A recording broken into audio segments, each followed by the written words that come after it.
Seja muito bem-vindo a mais esse estudo. Hoje nós falaremos sobre uma passagem que se encontra em Mateus, no capítulo 11, no versículo 25, que algumas vezes é mal interpretado. Jesus começa falando assim: Graças te dou, ó Pai, Senhor do céu e da terra, que ocultaste essas coisas aos sábios e entendidos e as revelaste aos pequeninos. Primeira coisa, quando Jesus fala, graças te dou, ó Pai, Senhor do céu e da terra. Aqui Jesus está fazendo um louvor, uma reverência ao Criador Supremo. Quando Jesus fala céu, ele está de forma simbólica falando tudo aquilo que está fora da matéria, que Deus também o criou, que são os valores imortais. E depois, quando ele fala da terra, ele está se referindo realmente à matéria, ao planeta que habitamos, que é um grande laboratório de experiências necessárias ao nosso aprendizado. E aí ele começa: que ocultaste essas coisas aos sábios e entendidos e as revelaste aos pequeninos. Então, primeira coisa aqui, nós vamos ver esses dois grupos que Jesus está se referindo. Os pequeninos, nós podemos entender aqui como sendo os humildes. E ele usa esse termo outras vezes nesse mesmo sentido. E aí nós já falamos, até tem um estudo lá da primeira bem-aventurança, os pobres em espírito, que são os humildes. Os humildes é aqueles que se colocam no mesmo nível. A palavra vem de humos, filhos da terra. Estão todos no mesmo patamar, sem um se achar superior ou até mesmo inferior ao outro.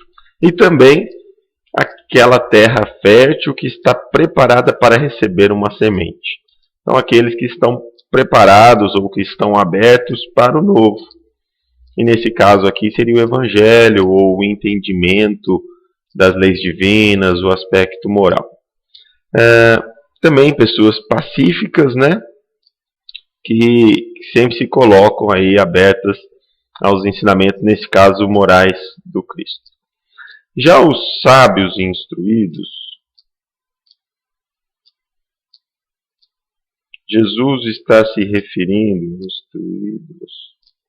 Jesus já está se referindo a um grupo de intelectuais orgulhosos do seu saber. Mesmo que na maior parte das vezes esse conhecimento intelectual não traga nenhum fruto positivo para a humanidade. E esse grupo aqui, por se julgar donos da verdade, eles são incapazes de perceber o estado de ignorância moral em que se encontram. Na verdade, o que se julga sábio, ele acaba se fechando na sua própria ignorância. Porque a sabedoria ela é aplicar o conhecimento na construção do bem. E aí os sábios e instruídos que Jesus está se referindo aqui, eles se revelam muitas vezes incapazes de estar entendendo as orientações espirituais que Jesus está trazendo naquele momento. E aí algumas vezes as pessoas ao lerem isso falam assim, poxa, mas por que Deus esconde isso das pessoas? Mas na verdade não é Deus que está escondendo. Deus não escondeu nada. Depois eu vou mostrar por que Deus não escondeu. Na realidade, a própria pessoa que tem o orgulho, que é uma grande trave, um grande grilhão no nosso crescimento, porque nós não nos fazemos aberto para o crescimento, ou nós não vemos a necessidade de mudar o nosso trajeto. Então, é o orgulho daquelas pessoas que faz com que eles não consigam entender, compreender ou aceitar as verdades que Jesus veio trazer.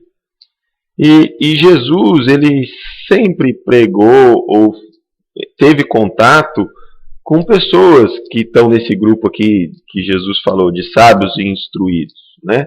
Ele teve contato com vários doutores da lei várias vezes, pessoas também socialmente muito importantes, como Pilatos, como Herodes, mas nem todos estavam abertos para esse novo, para ver o mundo sobre uma nova perspectiva, um novo ponto de vista, e, na maior parte das vezes, ignoraram a Jesus.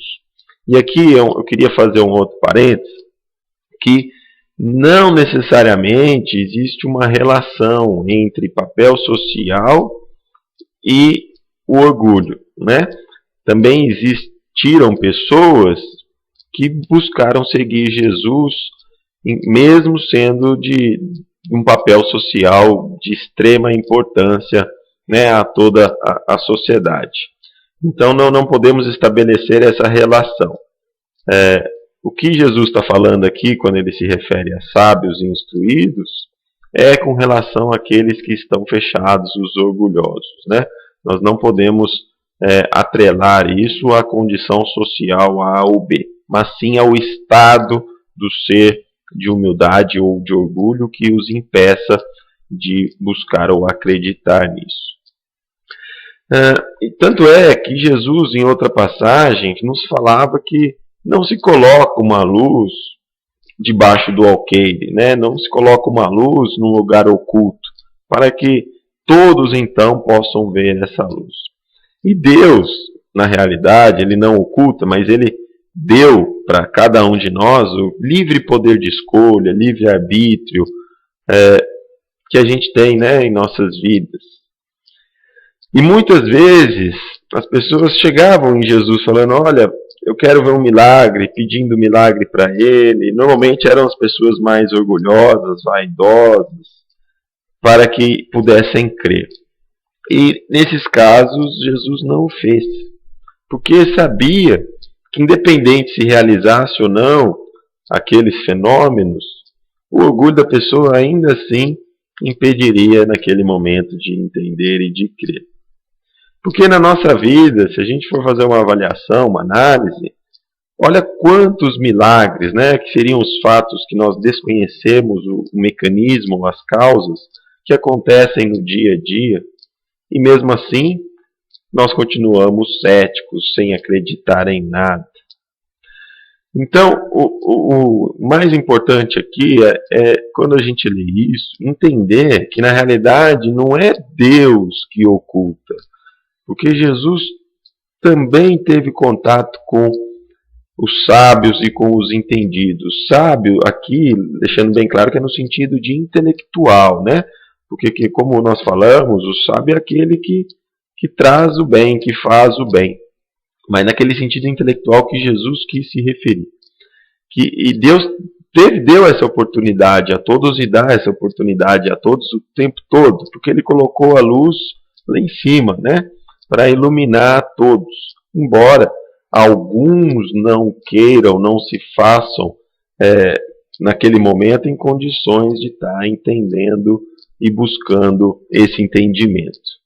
Mas a própria pessoa que sempre determina o momento que ela vai se tornar humilde ou não, e Deus dá o livre-arbítrio para isso. Então não foi Deus que ocultou, mas as pessoas que fizeram que não fosse entendido ou não buscaram entender essa mensagem. Já os pequeninos, humildes, eles se fizeram abertos e, é claro, colheram, né, os frutos mais rapidamente. Obrigado a todos e até o próximo estudo.